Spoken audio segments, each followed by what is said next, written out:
अस्सलाम वालेकुम friends, welcome back to top smarties drama serial मायरी।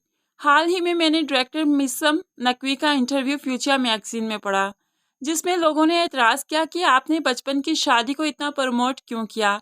इस तरह तो हमारे बच्चे बचपन की शादी करवाने के हक में होंगे, क्योंकि जिस तरह से एनी और फाहिर के रिश्ते में अंडरस्टैंडिंग दिखाई गई है, प्यार मोहब्बत दिखाया गया है, तो इस तरह से हमारे बच्चे भी इस चीज़ को प्रमोट करेंगे, इंस्पायर होने लगेंगे इस चीज़ से, और वो हमें तंग करेंगे कि वो भी बचपन में ही शादी करना चाहते हैं। जिस पर मिसम नकवी ने जवाब दिया कि बच्चे और बच्चियां आजकल को एजुकेशन में पढ़ती हैं, कॉलेज है, यूनिवर्सिटी है या फिर स्कूल है। बच्चे और बच्चियों की दोस्ती शुरू से ही हो जाया करती है और प्यार मोहब्बत होना उनमें कोई नई बात नहीं। आजकल हर जगह पर ये सब कुछ चल रहा है। लेकिन जैसे पहले ज़माने में बचपन की शादी करवाई जाती थी, आजकल नहीं करवाई जाती। लेकिन मैंने इस ड्रामे में बचपन की शादी को दिखाया। मिसम नकवी का ये कहना था कि मैं बचपन की शादी के बहुत ज़्यादा खिलाफ हूँ। मैं इस बात को बिल्कुल प्रमोट नहीं कर रहा कि बचपन की शादी होनी चाहिए, बल्कि मैं इसके खिलाफ हूँ और आइंदा जाकर ऑडियंस देखेगी कि यहाँ पर कितने उतार चढ़ाव आएंगे सिर्फ बचपन की शादी की वजह से। फाहिर और एनी का कपल, जिनको बहुत अच्छा लग रहा है देखने में, वो कपल कैसे भयानक तरीन शक्ल अख्तियार करेगा, ये ऑडियंस आगे चलकर देखेगी। क्योंकि मिसम नकवी ने कहा कि जो लड़के और लड़कियां आपस में दोस्ती करके मोहब्बत कर बैठते हैं, मैंने यही सोचकर उन पर ड्रामा बनाया कि वो शादी का फैसला ना करें जब तक वो मेच्योर ना हो जाएं, जब तक वो ठीक तरह से सोचने समझने के काबिल ना हो जाएं, किसी मकाम पर ना पहुंच जाएं। तो इसलिए फ्रेंड्स, उनका यही कहना था कि एनी और फाहिर का कपल ज़्यादा देर तक नहीं चलेगा, इनका कपल सक्सेसफुल कपल नहीं रहेगा, जो कि हमें आइंदा ड्रामे में नज़र आता ही जा रहा है कि एनी और फाहिर में दूरियां आ रही हैं। एकदम फिर से ये ठीक होंगे जब एनी फाहिर के बिजनेस को संभालेगी, लेकिन फिर जाकर ये रिश्ता टूटने किनारे पहुंच ही जाएगा। क्योंकि अगर ये रिश्ता सक्सेसफुल रहा तो इसका मतलब है कि मिसब नकवी ने बचपन की शादी के हक में ये ड्रामा बनाया, जो कि उन्होंने खुद कहा कि वो बचपन की शादी के सख्त खिलाफ हैं।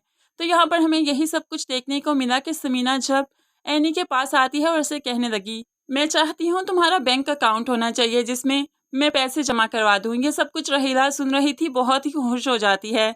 इस तरह से वो हबीब से कहने लगी कि एनी से प्यार मोहब्बत से बात किया करो, क्योंकि अगर उसके पास सारे पैसे आ जाएंगे तो उसे तलाक हो जाएगी, तो वो सारा पैसा आपको ही तो मिलना है। इस तरह से हबीब बहुत खुश हो गया और कहने लगा कि तो तुम ठीक रही हो, अब मुझे धमकियों से, गुस्से से ये सब कुछ नहीं हथियाना, बल्कि अब मुझे प्यार का गुण अपनाना है। इसीलिए तो जब सब खाना खाने बैठ रहे थे तो वो एनी से बहुत ही प्यार मोहब्बत से बात करने लगा, जिस पर सबको बहुत ही ज़्यादा हैरानगी हुई, क्योंकि हबीब ने कभी भी आयशा से या फिर अपने बच्चों से प्यार से बात की ही नहीं।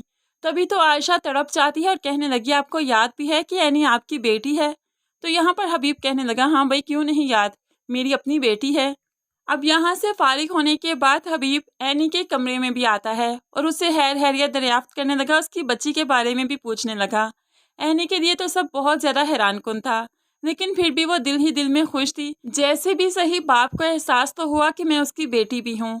लेकिन दूसरी तरफ एनी और फाहिर के रिश्ते में तनाव बढ़ता ही जा रहा है। दोनों एक दूसरे से अब बात भी नहीं करते, बात करना भी चाहते हैं लेकिन एक दूसरे की तरफ सिर्फ देख ही लेते हैं, बात करते ही नहीं, जो कि रहीला खूब नोट करती है।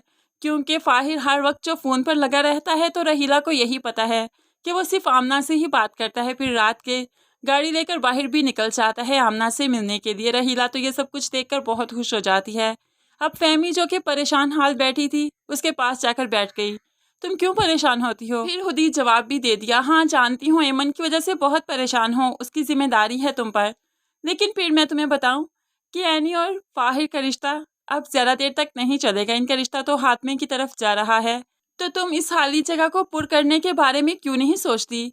फहमी तो अब रहीला की तरफ देखती रही कि ये कहना क्या चाहती है। तभी रहीला कहने लगी, मेरा मतलब है तुम एमन को तैयार करो, फाहिर से उसकी शादी होगी। जब एनी और फाहिर में तलाक होगी तो फिर एमन की शादी करवा देना फाहिर से। तुम इतना परेशान क्यों होती है? तुम्हारा मेका है, तुम्हारा हक है, तुम कुछ भी कर सकती हो। अब इस तरह से उसने फहमी को सोचने पर मजबूर कर दिया कि फहमी भी अब कोशिश करेगी कि इनकी जल्द अज जल्द तलाक हो जाए। अब अपनी बेटी के पास कमरे में आई तो वो तो हमजा से बातें करने में मसरूफ़ थी। माँ तो देखकर हैरान रह गई कि मैं क्या सोच रही हूँ और ये क्या कर रही है। इसका बाप भी चला गया, फिर भी इसको ज़रा अकल नहीं आई कि हमजा से बात नहीं करनी। अब इस तरह से उसकी हमजा के साथ बातें बढ़ती ही जाएंगी। और सबके सामने सच आ जाएगा कि एनी हमजा से मोहब्बत नहीं करती थी, बल्कि एमन ही हमजा को चाहती थी। एनी पर तो बस इल्ज़ाम लगाया गया।